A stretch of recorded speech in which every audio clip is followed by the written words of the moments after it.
Good morning, everyone. Today, I want to talk about AI technology in recruiting. In particular, I want to talk about conversational AI in the context of a company that you may know called Paradox. Paradox was a pioneer in the early days of what we used to call chatbots and developed a system for conversational AI for candidates. And the original vision was to just make it easier for job candidates to get information as they apply for jobs in your company. And they were very successful at that. And Olivia, which is the name of the chatbot, became embedded into lots of applicant tracking systems and candidate websites. And sure enough, being a creative entrepreneurial company, they built out more and more and more. And now Paradox is really an entire conversational AI platform designed initially for recruiting and all aspects of the recruiting. And you'll hear about this from Adam. There's a podcast I'm going to start from Adam Godson, the CEO. And the reason I think it's interesting is not only do they have an amazing product and they're growing like crazy, but they're essentially proving the point that an AI-centric system will grow to replace a transactional system. The applicant tracking market is very old. It was around in the 1980s. The first one that I ran into was Taleo, and I'm sure there were ones before that. And the purpose of the ATS was to track applicants.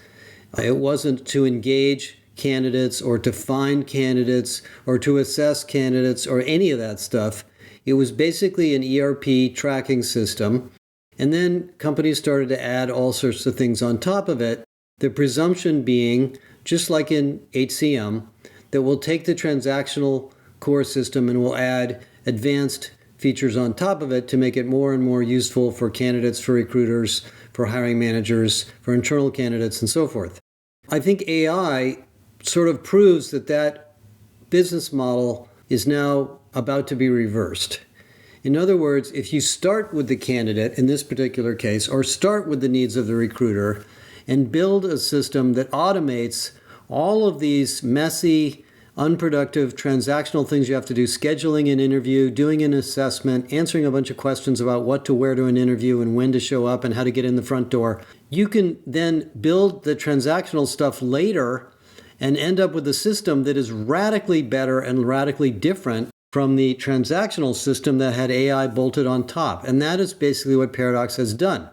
I don't want to get into the comparison of Paradox versus all the other ATSs, but when you talk to the Paradox clients, which I have, they are doing things with Paradox that they never could have done with their traditional ATS platforms. So let me leave it at there and let you listen to Adam a little bit, and I'll wrap it up at the end. Thank you. All right, everybody. I've got an interesting conversation we're going to have with Adam Godson, the CEO of Paradox. Adam, why don't you introduce yourself and tell us a little bit about what your role is at Paradox first, and we'll talk more about the company.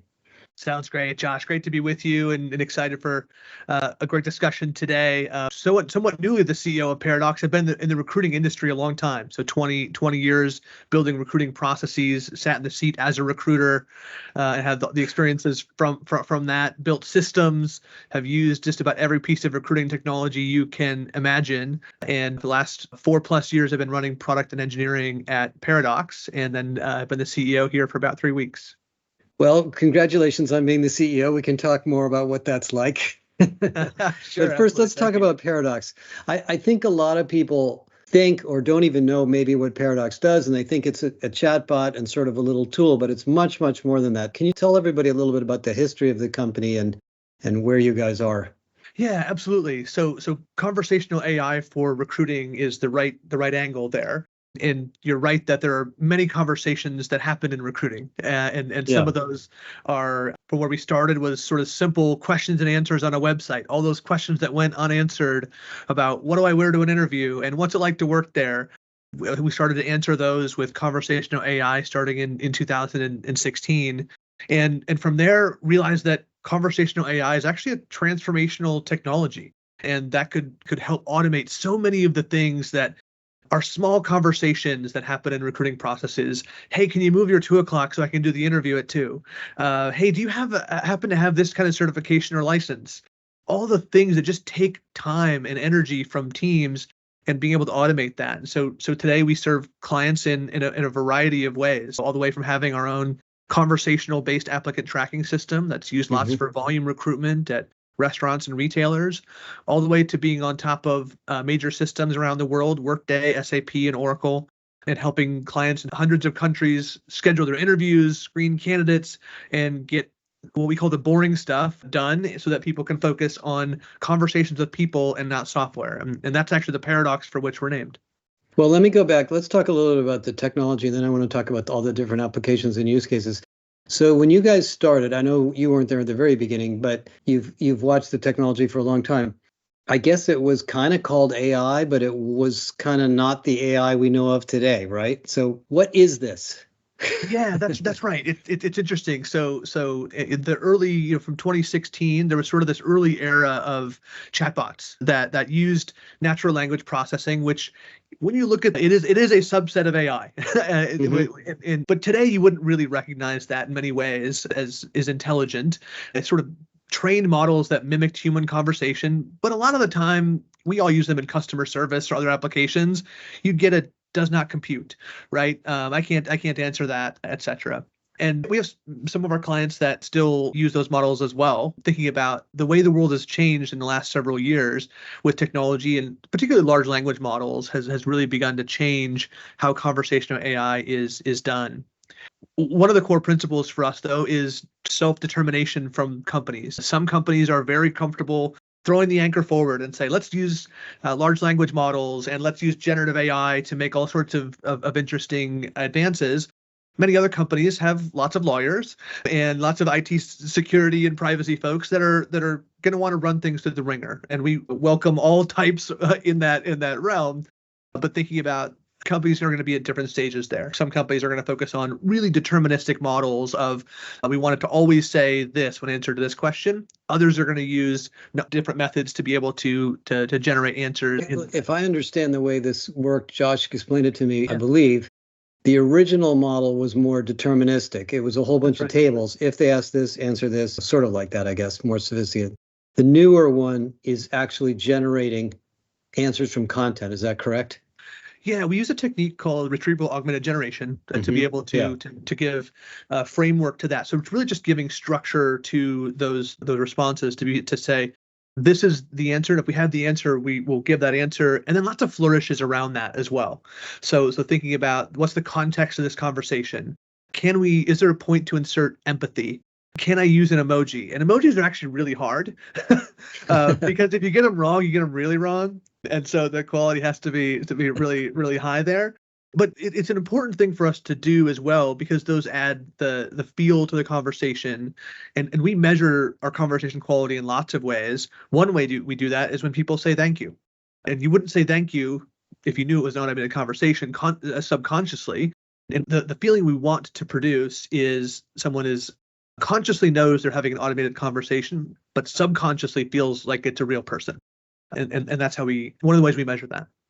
Well, after talking to many of your clients, I know it's a very, very sophisticated system. But again, one more thing on the technology.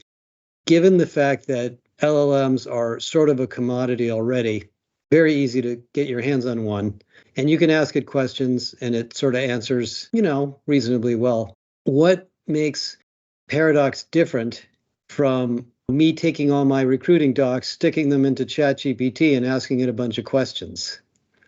Yeah, it's a great. And now there's a lot of I really want you to just explain it to people so they understand the sophistication of what you guys have built. Yeah, absolutely. So I think the first thing is going to be about context and about the specialization and the pre-training of our models. So we use open source large language models, and we have significant effort into pre-training them. We've been pre-training those with our tens of millions of conversations we've had over the last 7 years, all in the context of recruiting, to be able to use that data to form, the pre-trained model that is specific to this context. If someone asks, what are the benefits? We know that they're probably talking about employment benefits related to a job. And we can break that down into 30 different other subsections of follow-up questions, like are you talking about insurance benefits or time off benefits? Whereas if you ask someone, just that string of words may mean any number of things. So the pre-training of that model matters a lot. The second is safety, is being able to save your candidates most often, and your users, from the trouble of having lots of embarrassing moments, potentially, of a model that's not built for purpose. And so whether that's you asking it to talk like a pirate, or asking, can I take my dog to work? Okay, great, here's the pet policy. Can I take my alligator to work? And being able to— Can you ask Olivia questions like that? You absolutely can. You absolutely can. I'll share some of that with you to be able to give the right context. And that's where the magical difference is, right? Where in an old NLP world, can I take my alligator to work? I don't understand, or here's the pet policy. Now be able to say, well, we appreciate the question. We know that an alligator is not inappropriate for work based on the underlying language model. And so I think those are the two key things: is safety, and then the pre-training of the model that makes a huge difference. Well, let me ask you about a third one, the retrieval part, the search part. In our system, which is not a conversational system so much, the big key is searching and finding the right content to answer the question.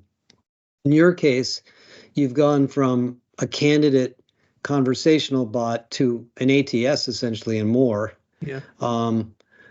What is the data? How do you manage all the data behind this? I'm curious. And does it remember who the person is when they come back and ask more questions? Yes, is the answer to that. So remembering the person and the context of that conversation, and that's been one of the best advancements based on large language models, is being able to understand the full context of that, and so the data is managed in our systems to be sure that we can understand the context of when someone's answering a question as well. So even my earlier example about benefits or time off, it might matter where in the process you are to that as well. What are the benefits to this job?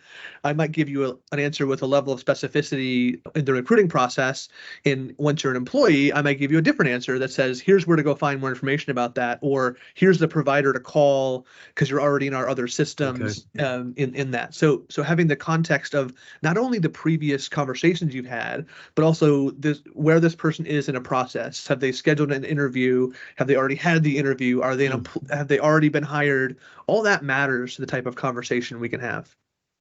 Okay, so there's essentially a workflow management system going on behind the scenes here that's keeping track of what this person's been through.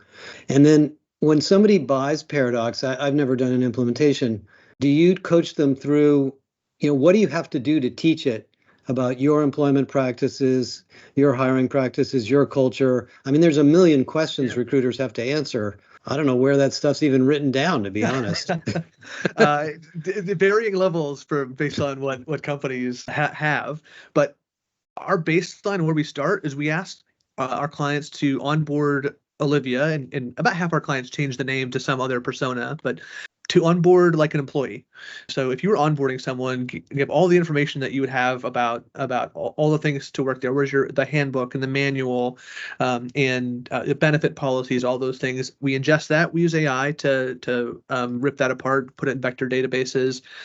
But importantly, with the retrieval augmented generation model, we also allow for review of that from our clients. And so if there's going to be an answer for what's the culture like, we're going to have an answer that we generate through LLM, but we also want someone to be able to have the approval to make that different. And so if you want to have that answer change, then the base answer. So does the client get a tool to see how the answers are running and then go back and tweak them? Yeah. Yeah, okay. Exactly right. So we're going to make the base answer from the LLM, and then the client's going to be able to review those and then also change any of those, update those as well.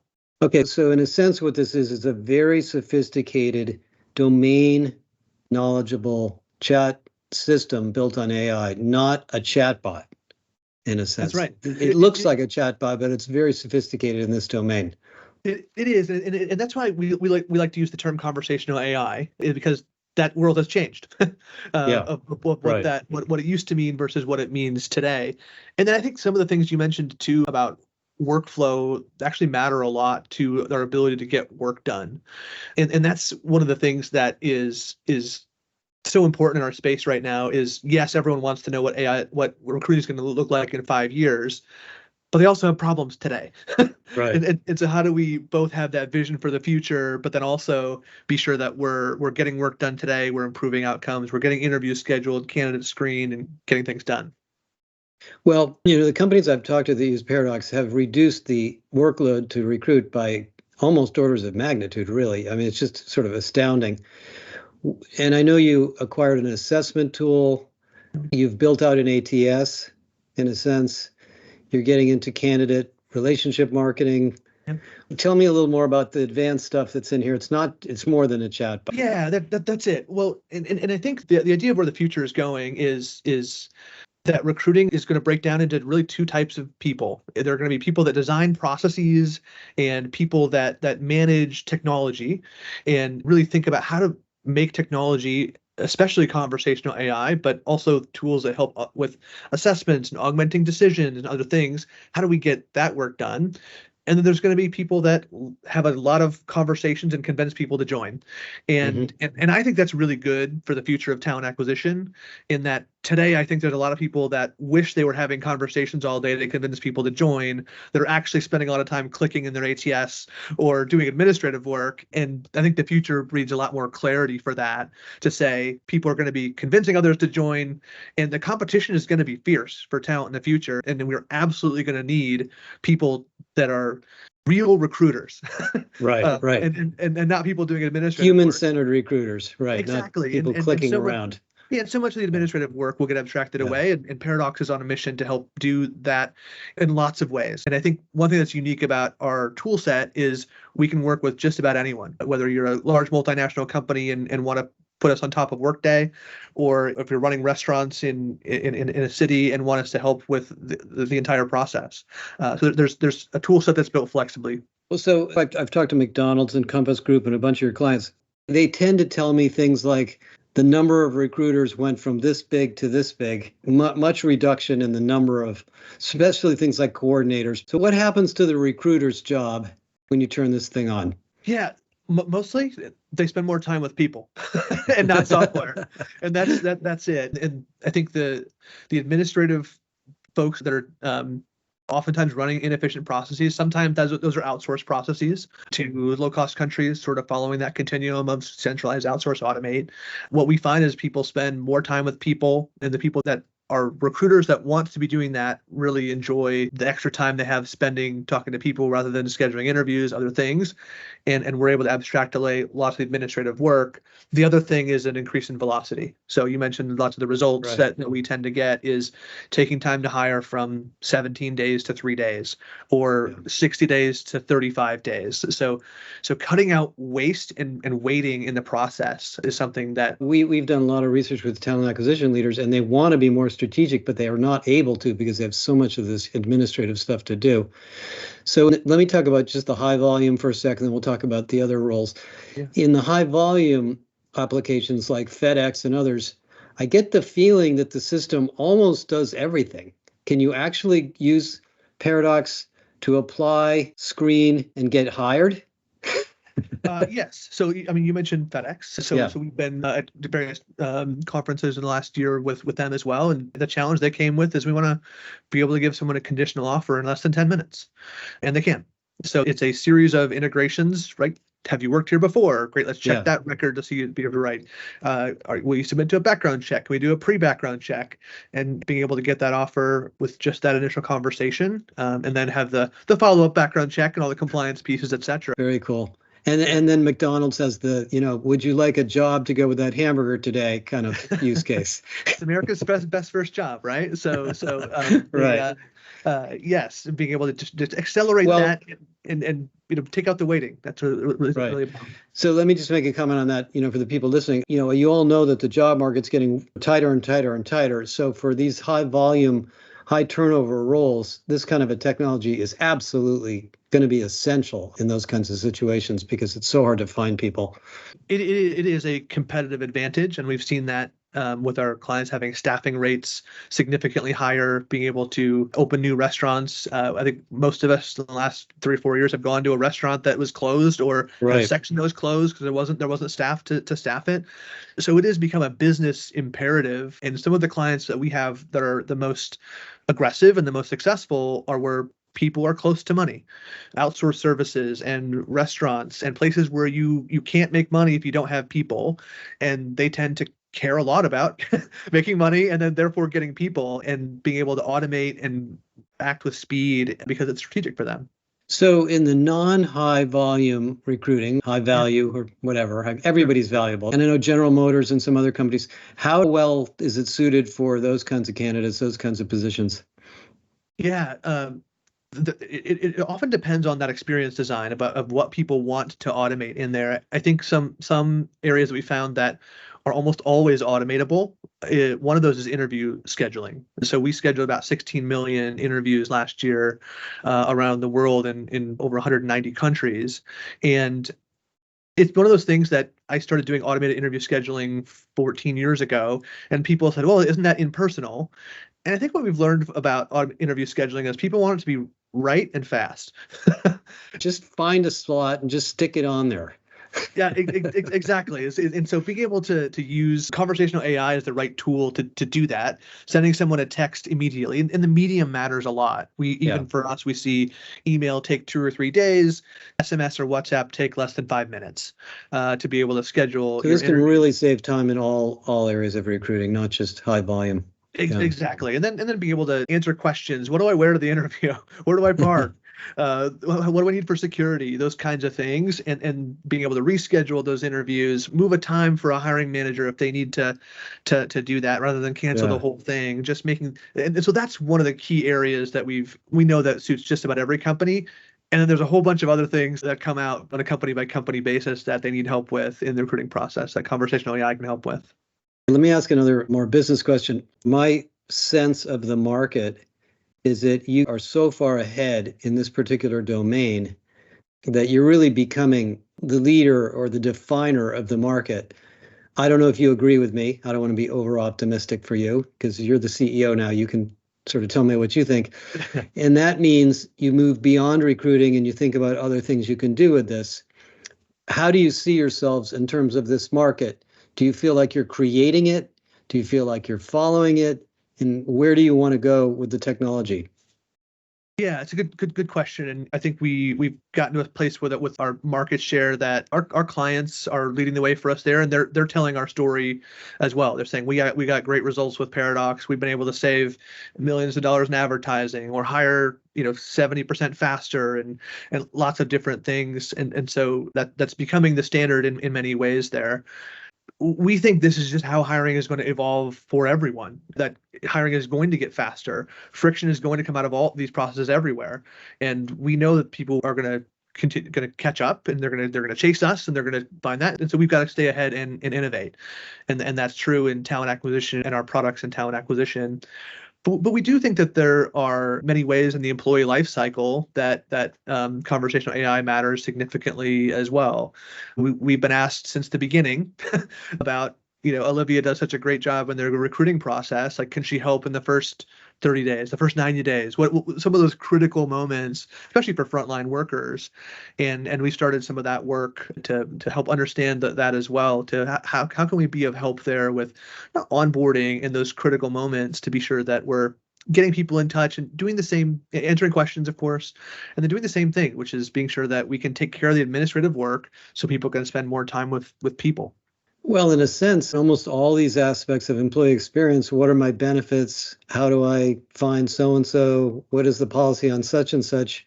Are all those internal issues are very similar to what you're doing for candidates, I think. Yeah, that's right. And I think the focus for us has been on the frontline worker in that piece, and people that have traditionally been left out, where they don't have an email address that they're issued on their first day. They don't have a SharePoint to go to, even if they wanted to. And so what they do have is they have a phone. They have a contact they can have in their phone, and just to be able to ask a question to. How do I get a new hat? When do I work? So here, let me throw you a curveball. You may not have thought about this, or you may have. So one of the things that's big right now is internal mobility, finding people inside the company that might be able to fit this role, using a talent marketplace, using talent intelligence, whatever it may be. Where do you guys see your role in that process? Yeah, I think as a communication tool, absolutely. I think one of the key parts that is missed there is awareness. So we run into that a lot in again distributed context where there's a new manager role open at the store, but people that are at stores 2 miles away have no idea, and they're not going to apply for it because they don't know. And so being able to solve some of the basic awareness things there as well. I think there's a lot more that we'll continue to think about from an AI perspective about what are the rules of engagement, right? Can I send a message to your employee without you having to wanting to stab me? Those types of things that are difficult that come at a programmatic level as you think about internal mobility. So I just didn't understand this. So a recruiting function could send out a message in a sense to all internal employees in a given domain about a job that was opened, and then they could communicate with Olivia to apply. Is that correct? Yeah, absolutely. Being able to do some job search too, being able to do some light coaching, like what kind of jobs do I have available? What do you want to do? Those kinds of things. Some of this is, my early career as a recruiter. I literally used to in manufacturing. I used to go put a big sign by the highway, said now hiring. We put it out there, open interviews, come on in, and people would come in. They would talk to 22-year-old me, and I would say, hey, I'm Adam. What do you want to do? And in many ways, that's manifested in Olivia today, where she shouldn't have to understand what our terms are. What are your skills? Yeah. And what do you want to do? Let us figure out like whether you should be in procurement or sales or marketing in many ways, and what are the words we use to describe those positions, and then be able to make that match and that suggestion, and we'll go from there. Well, given how important your product is and your technology, the big ATS providers, including Phenom to some degree, Oracle, SAP, Workday, iCIMS, all the others, do you see them as partners? Do you see them as competitors? Do you see them as frenemies? What's your relationship with all that incumbent stuff that everybody has? Yeah, I think that all of those things, to be honest, and important partners for many of them, of course. I think that our lens is actually on solving problems, and it's about the client. And one of another industry person I had a couple conversations with, they said, I don't want to integrate with that because they're a competitor. I said, that's not a very client-centric view. Like, why does the client actually care at all about your relationship between two companies? Help them solve a problem, and good things flow from that. And so we work with all of those companies in different ways. We actually have integrations with all of those companies. And for us, it's about how does the client best solve this? And sometimes, and many times, it is about keeping Workday and SAP and Oracle for that continuity and that platform they get around data, and also understanding those tools can't do everything well. And so we see a lot of situations, you mentioned a couple of them earlier, where Paradox is really driving the experience for the frontline worker on top of Workday or SAP.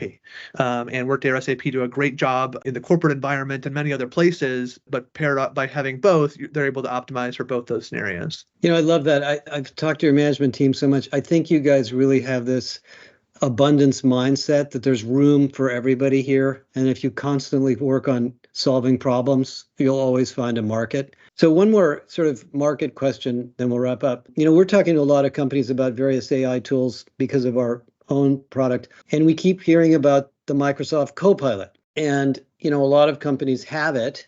I'm not sure they know what they're going to do with it yet. It's pretty good for finding documents and stuff, yeah, but it has promised to do a lot more. What do you think the impact of that will be on recruiting at this point? Yeah, it's interesting. And with every feature that we make, maybe full stop, but especially with AI, we have to go through and think about, okay, in the future, where is this going to be done? And who is going to do this? Because I don't want to replicate or replace anything that's going to be done in Microsoft or Google. And I think that's where something like a job description generator is a good early example for us, is everyone made one, us included. But the thought really is, where are people going to write job descriptions? And the answer, I think, is actually in the flow of work where they already do that today. And for many of them, that's in either a system of record, or it's in the documents like Microsoft or Google that they do that today, and where they have those. And so we have to think about what is the best tool to do that. So for us, thinking a lot about the assistants that people are going to have through work generally, and trying to do specialist things that they're not likely to do, things they don't have the data set to make them really intelligent and make them great at, and thinking about how to stay, for us, do things that we can be exceptional at, where we can help recruiters in the flow of work, not just because we can or it's easy. Like, there's absolutely going to be a place for ubiquitous co-pilots that are from many providers like Microsoft and Google. And so we've got to figure out what's the hardest work, what's the specialist work to do, and that's the work we're focusing on. That's been my conclusion too. You have a very, very deep, domain-specific, highly refined conversational AI system that may be connected to the Copilot at some point or connected to another system, but I don't know that they're going to compete. And the same thing we're finding with Galileo. Galileo is very good at what it does. It doesn't do everything. So that's kind of an interesting direction. What else do we need to know about this market that you really would like people to understand when they think about recruiting and conversational stuff and AI? Yeah, I think the connection between problems of today and visions of the future are making the job of a practitioner today really clouded.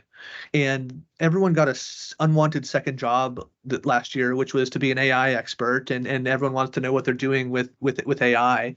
And I think that the focus for us on productivity is number one. I think I've heard you say this, Josh, which is which is it's a search for productivity, not a search for AI. Everyone is thinking about that. So for us, it is that relentless drive for how do we use our conversational AI tool sets and our products to drive productivity and recruitment processes. And I think just that focus on design and the relentless focus on how do we get work done is the right lens. Bravo. Okay. Thank you very much, Adam. That is great. We'll look forward to hearing more from you in the future. And thanks for your time today. Yeah, thanks, Josh. Appreciate you having me on. Okay, obviously a very interesting conversation and lots of things to consider. Let me just give you a couple things as takeaways. Conversational AI is complicated. It's not simply chatting with a piece of content. There's context, there's definitions, there's rules, there's curation of content, there's understanding the expectations of the user who's using the system. So there will be no generic chatbot that does everything for everybody, not in my opinion. Number two, the focus on the user and the user experience first, and the transactional application second, is the future of AI. It's the future of all of our lives. It's the future of our consumer life, and it's the future of our HR technology and our employee technology. And third is focus. Paradox has focused like a laser on the needs of job candidates, of recruiters, of internal job candidates looking for opportunities inside of the company, and then slowly getting into other applications like onboarding. And so they really understand the small, intricate use cases around this. The same thing goes for you in whatever your initiative may be. A leadership AI, an AI that helps with benefits, an AI that helps with understanding best practices and vendors like us is going to be different from an AI that helps you change your vacation days. So even though these may all be embedded into one master platform over time, maybe it'll be the Microsoft Copilot, maybe it'll be something else, these specialized systems are very, very powerful. And the fourth thing I'll just tell you is the ROI of a highly refined system like Paradox is massive. If you look at companies like FedEx, others of the many Paradox customers, they have reduced time to hire by 10 to 20 to 30 times, from 30 days to 5 days, reducing the workload of recruiters by 70 to 80% so they can spend more time doing strategic things. So these are really groundbreaking opportunities, and I am just a big fan of Paradox because of that. So have a great weekend, everybody, and thanks for listening.